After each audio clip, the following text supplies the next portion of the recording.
Wylie McGraw is a former star baseball pitcher, competitive bull rider, and 3-tour combat veteran turned performance accelerator and leadership strategist. He's been behind the scenes for well over a decade, optimizing the lives of leaders, public figures, athletes, CEOs, entrepreneurs, and other prominent people across industries. His work is considered the Navy SEAL equivalent to high performance and leadership development, turning influential leaders into elite performers in all areas of their lives and businesses. Welcome to Lifeology. Thank you, brother. Appreciate being here.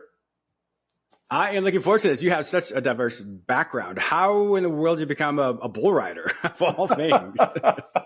Bull riding became the outlet for me to understand and discover who I really was at a very young age. I came into the world as a baseball player. My father was a semi-pro ball player, and it just, I was born into it. I didn't get to choose it. So it was cultivated from the talent that I possessed, and I was pushed to be perfect day in and day out with that sport. And I loved it. I loved the game, and I loved what I learned. I loved the vision and the discipline it required to be a pitcher, starting pitcher in every team that I played on. But it got to the point where I felt the pressures, the stresses of family dynamics overwhelming me and my ability to stay focused and really become this very elite athlete. And also the rebellious side of me started to come alive and realize that I wasn't meant for this.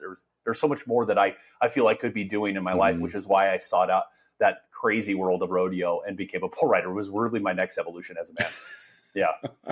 Well, it was quite I remember just years ago, I did like one of the mechanical bulls, and as soon as they started it, I squeezed my legs together, and like for 2 weeks, the insides of my legs were so sore from the muscles. So I can't imagine you doing that full time. Like, oh my God, that's great. Yeah, 80% of bull riding is legs. So I understand intimately what you're talking about. You have to learn how to condition your legs to ride a bull. I mean, it's crazy. Yes. Yeah.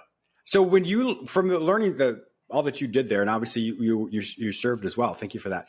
How did you just develop, or how did you recognize that you had this ability or this affinity to help people accelerate themselves and accelerate their career? Well, that's the back to the coming into this world as an athlete. I didn't understand though the dynamic nature of my family and why I felt like the black sheep. And it was more along the lines where everybody in my family, aunts, uncles, grandparents, they dumped their stress on me. It was always the place to bring Wylie. Wylie was the safe place, or the space that I noticed they would expose things I maybe shouldn't have been listening to or hearing as a young man. And I never understood that. And I always felt that pressure. So I learned to adapt in those environments to experience what I wanted to have as a family and as an athlete. But at that point, when I broke away and got into the world of rodeo, it ignited a side of me that I've been waiting to meet. It made me feel alive. It made me learn about my intuition, my mental toughness, the warrior nature that I possessed. And that's what turned me on to the world of challenges that were unknown to you, that scared you, that you need to step towards, and recognizing that I could become more if I consistently put myself in these environments. Then the military came knocking, and it wasn't until I was in the middle of a combat operation where I recognized, okay, there's something different about me. I was able to see blind spots, recognize people's mental limitations, see where they were actually hindered by stresses, et cetera, that were in fact preventing them from performing at the top of their game. And then when I got out of the military and I got on that path of self-mastery and learning more about myself, that's when I recognized, okay, I need to cultivate something around this gift that I have, this something I came to this world with. And then it just became this radical performance acceleration container that I created around that gift to support other people to accelerate their performance by exposing those blind spots as well. That's fantastic. Yeah. Thinking about the whole thing of as a child, or, becoming this elite athlete and really doing very well in that role. And also when people would speak to you so much and you had to adapt. And so in that adaptation doesn't mean we always thrive. And so you understood the rigidity and the discipline of being a pro athlete, but then you also understood how to adapt. And then obviously being in those high stress combat situations, to really have everything zoned in to say, this is what's important right now. And to look at the aspects of that. So all those elements, which is a beautiful thing to create who you are today. But that's probably why you are so good at what you do, is because of all the conditioning you had as a child. So sometimes we think, as an adult, like, this happened when I was a kid. Obviously you love it. But as we look at it now on the other side, we're like, now it makes sense. Now I see the purpose and the recognition of how it all links together to be the person I am today. Right, James. That's the beautiful way to truncate it down into a nice distilled format for your audience to hear, is that our life experiences do have an impact on us, whether it be negative or positive. But it's what you do with the experiences that you have that matters in your ability to expand your capacity as a human being to grow mentally, emotionally, physically, even intuitively, and discover more of what your purpose might be in this world, what you're capable of achieving. what we end up experiencing as humans is that those negative life experiences become something we tuck away, we stuff down inside. And I know you know intimately well what I mean by that, where we are taught to suck it up and just deal with it. And those things never go anywhere. The energetic aspect of that just stays within you, and it will fester until you do something about it. And for me, what I discovered was facing like a soldier, a warrior head on, battling through those, as I call them, demons, to truly eradicate them. That's where I became free in the containment of my life. That's where I recognized that those life experiences, absolutely. I was brought into this world through this crazy family dynamic, go through all these life experiences that challenged me because I had a gift, because I was meant to expose it, and because I was meant to go out into the world and do what I do today.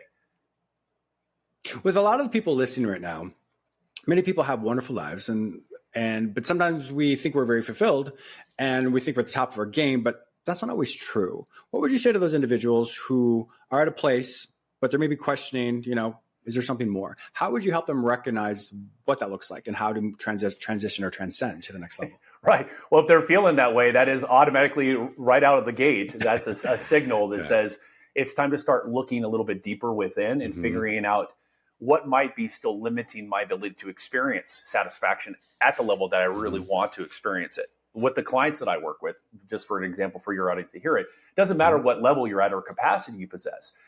We're all human, and these people have amassed these unbelievable amounts of success, money, and notoriety, yet they still feel the same way. Why? It's because they've never actually looked back and addressed or battled head on the unresolved stresses they carry, the dynamics they have actually swept under the rug, the nature of themselves they have left untapped. So if you're feeling that way and you're listening to this and us talking about it right now, is truly, that's a sign to say, okay, where else do I need to work on my own weaknesses, my flaws, whatever words, labels we want to throw at it. What I look at it as is facing the stresses you have not actually confronted head on. The things that are very uncomfortable and very scary are in fact coming up for you to address. Those little elements are telling you it's time to look elsewhere, because if you're not feeling where you want to be in your life, satisfied, happy, fulfilled with the successes you've created, no matter what level you're at, that truly means as a human, there's something else inside you that needs to be handled. And when you get to that core root issue, I promise you will accelerate as a result. Yeah, I 100% agree. However, there might be some people who don't realize that some of the things in their past or whatever still influences them. How do you help them bridge those two things to say, yes, this is probably influencing more than you think, more than you realize? Well, it's recognizing the life experiences that you have in your daily life and being able to be truthful with yourself and seeing the patterns of, why do I have this ongoing, consistent, same experience with my business partner or my relationship? Or why do I continue to react the same way to this similar stimuli? It all goes back to recognizing those chronic stresses that you've experienced in life. Until we are facing them and addressing them through whatever means necessary, they will fester. They will create situations and moments that you go, okay, I don't like this. But then what we do is our psyche is designed to protect us from those very uncomfortable, scary truths, and it shuts off and it wants to suppress it. And we tend to avoid the discomforts of that pain, that trauma, that stress that we associate with those experiences. And then we seek out more comfortable means of transformation versus recognizing that you don't have to relive your trauma. You just have to face the experience of it head on with the right resource and the right containment so you can actually process through it and eradicate it permanently. So that's the key to it. That's what I would do with people. Yeah, I really like that. It's making me think about kind of what we were talking about earlier is every event in our life is like a jigsaw puzzle piece. We've all put puzzles together. We know where the border goes. We know, like, if it's a picture of a house, we know what the house looks like. So we can do all that. But when it comes to those other aspects that we don't really like about ourselves, or those things that just make sense or that hurt us, we're like, where does this even go? How does this make sense? But when you put it all together, then obviously you see the picture of what it looks like. And that's who we are today. So there are elements of us that we really like. Well, more than likely, we probably couldn't have those elements had we not gone through some of those things. So it's learning how to say, this, I didn't like it. So you can look at it in the respect of, I never want to go through it again, but what's the lesson on the other side that's influenced me today? Right or wrong, healthy or not healthy, this is what it is, and this is what we have. And so with that, what do you do with that? So just like what you teach, how they can then conceptualize that, holistically absorb it, and then accelerate into their life as well. And you said it, if I may add to that, you said it really well, holistically, and considering that we are, these dynamic natured beings. So we're not these compartmentalized, structured, systematic, like pieces together. Yes, we have, like you said, the puzzle aspect of us, but going into connecting those dots dynamically and recognizing that the arduous challenges we face, no matter how big or small, do have value within them.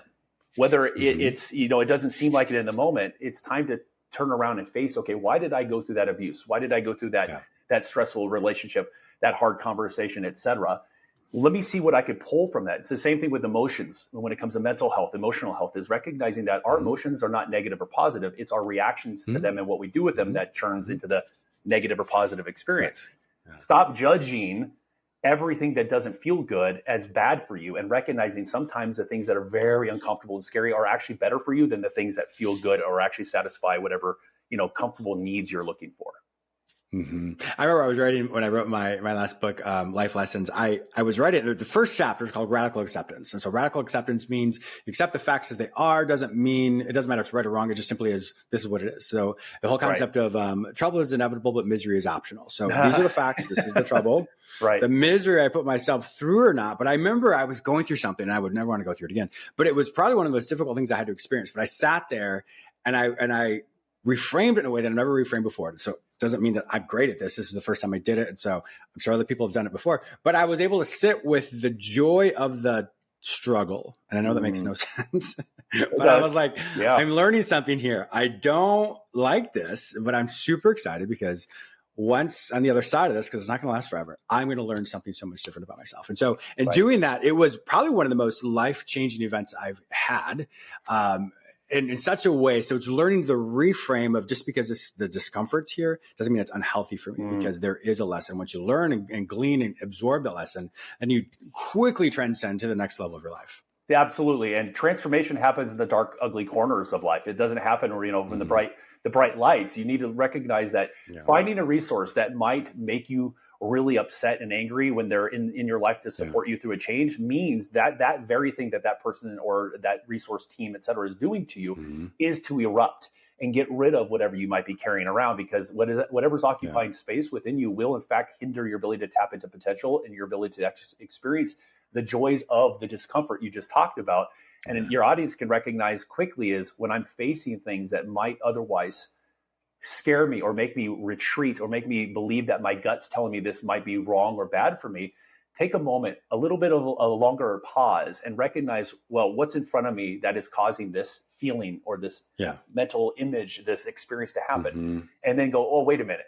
It's my coach. It's my therapist. It's my, my team. It's my family. They care about me. So clearly there's a reason why I'm having this feeling coming up in this moment. And when you can recognize that, you can find the joy in those moments. It's the same thing with the military. We want to be elite soldiers, but what do we go through to become elite soldiers? We go through the most arduous training possible that challenges us, stretches us, makes us face our fears. That there's no way you're going to get on the other side and become this elite combat operator if you're not willing to go through the training they put you through that's designed as a framework holistically to make you this unbelievable version of yourself to complete those missions. Same thing goes when it comes to life and business. Great example. Yeah. One thing you talk about is one of the many things you talk about is mindset isn't always enough to move on in one's life. What would be an example of, or why is that? Would you think that mindset is just not enough? Well, you got to consider what mindset is. We hear constantly people talking about, change your mindset, but people can work on mindset as a concept, but there's so much more complexity to a mindset. Your thoughts themselves are not mindset.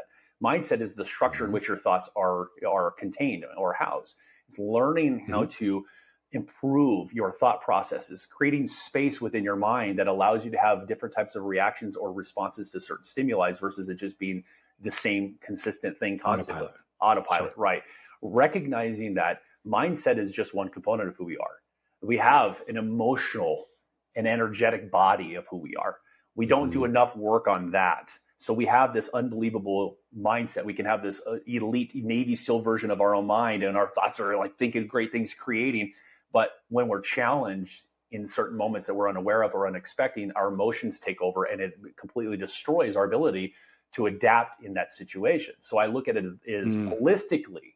Look at the human being holistically. In the work I do with my powerful and prominent clients, I go into their lives with them. I live with them. I travel with them. I have a team of network of 40 plus specialists, from therapists to doctors, et cetera, that we work in tandem as a unit in real time as life is happening, because those are the moments where real things hit the fan and real change needs to be presented. So I go beyond just focusing on mindset only. It's like, let's get into the life of you, finding where your emotional, mental, and energetic, even spiritual balance might need to be improved, and go after those things that are hindering that, so we can connect those dots and make you this holistic elite version of yourself. Yeah.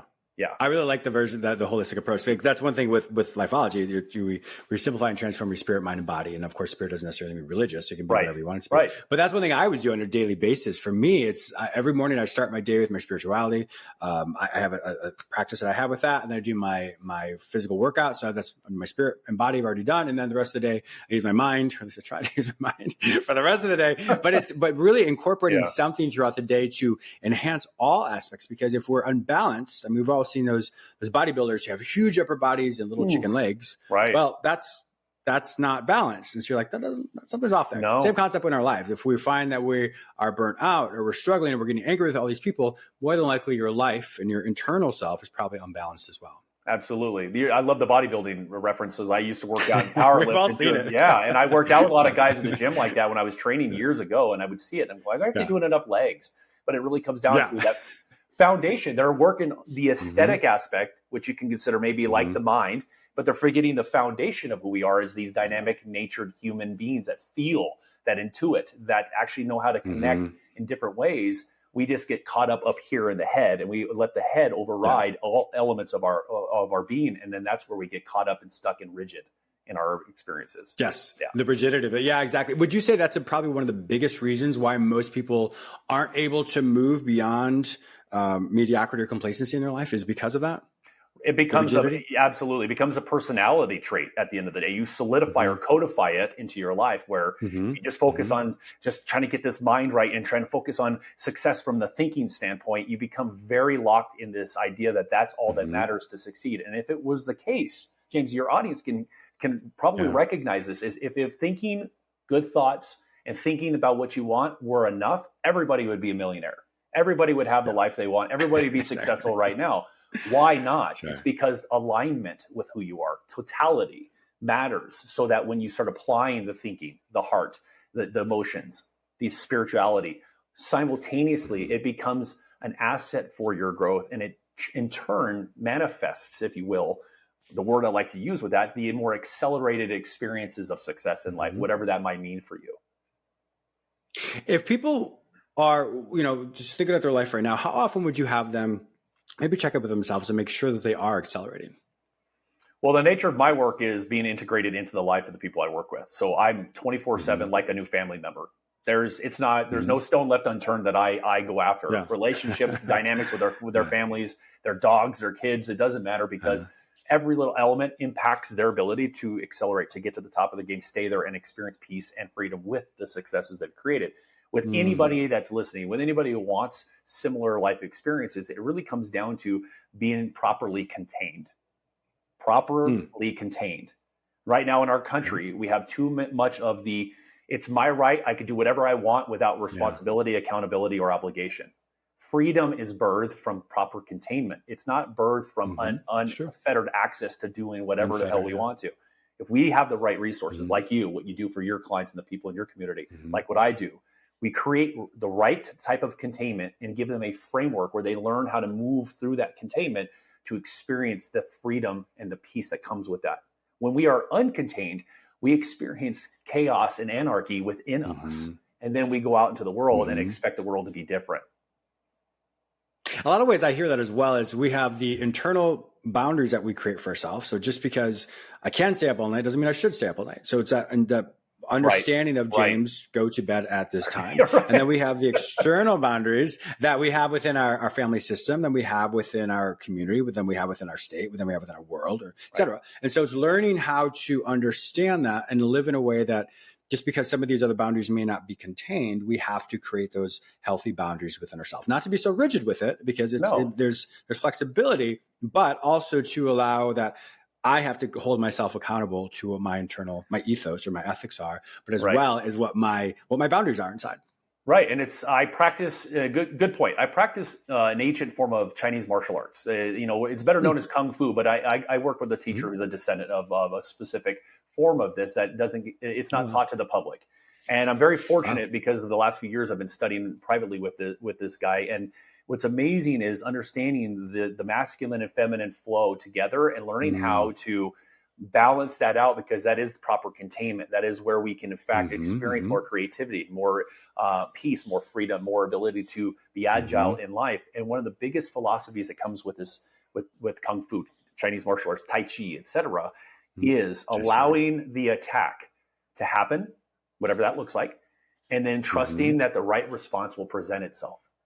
But when we're not integrated, fully integrated from every part of who we are, even down to our bones and our blood, all of it, because our inability to slow down and allow ourselves to be contained, we only have the same type of reaction to attacks. So the attack can be small or it can be big. Learning which response is proper will become innate when we give ourselves permission to be properly contained in our lives. And that is where true freedom, true peace can result as a byproduct. It's amazing. And I like how that sounds effortless, and it can be effortless. And I think, unfortunately, so many times people get so lost in things that just don't matter. You know, someone cuts you off in traffic, and you're yelling at this person. At the end of the day, it doesn't matter. You're going to forget about it, 20 minutes later. But we get so lost in that. So that's why things, in my opinion, are not so effortless, because we allow those external factors to influence us. I always like to tell people, I'm going to give you 100 energy points today, 100 energy dollars. I want you to spend it and spend it today. What does that look like? At like 4 p.m., are you bankrupt? Are you gone? I mean, so learning how to allocate that money, the energy money, into what's actually healthy for you. So if work takes, $80, but you've already given it, $99, what do you have left for your family? What do you have left for yourself? So it's learning how to find the effortless component that you're talking about, but for the things that matter. But it's requiring also, I had a paramedic buddy of mine who said, learning to be indifferent to what makes no difference. And I thought that was a really good kind of quote from philosophy. Is you said the car and the traffic. What are we giving our power and energy to? When you turn to mean mug someone, and I'm saying this from experience, being former military and dealing with stress when I got out of the Army, is I'm giving that person my power. I'm giving them energy they don't probably deserve. Maybe they are going through an unbelievably crazy life experience at this moment, and they're driving erratic. I don't know. But what matters is, like you said, my $100 energy money is going towards my vision, my purpose, my family, and what I'm meant to do in this world. Everything else is ancillary that doesn't deserve it, unless it starts to come into my personal world, and then I have to address it and confront it properly with the right response, instead of just getting angry and throwing a bunch of energy at something that really doesn't make a difference in your life. Yeah. And it goes back to those internal boundaries that we create for ourselves. If we hold ourselves accountable to what those boundaries are, then we'll recognize what is healthy for us or not. Wylie McGraw, it's been an absolute pleasure having you on my show today. The time literally flew by. We could talk for hours. If my viewers and listeners want to find out more information about you, to listen to your new podcast, to just work with you, to learn all the things you're doing, where will they find this information online? They could go to my website, wyliemcgraw.com. And I actually have that podcast. It's Wise Words and Whiskey with Wylie McGraw, low-key conversations on high-performance living, where I bring on really great guests and we sit back over a nice sip of some really high-quality whiskey, and then we talk like fireside chat about insights and philosophies that I distill down for people to have more peace and a better experience with life itself. Wonderful. Can't wait to hear it. Absolutely. My viewers and listeners also know that if they can't find this information any other place, simply go to the show notes at jamesmiller.com and I'll link you with Wylie McGraw. Thank you so much for being a fantastic guest on my show today. Thank you, brother, for having me. I appreciate it.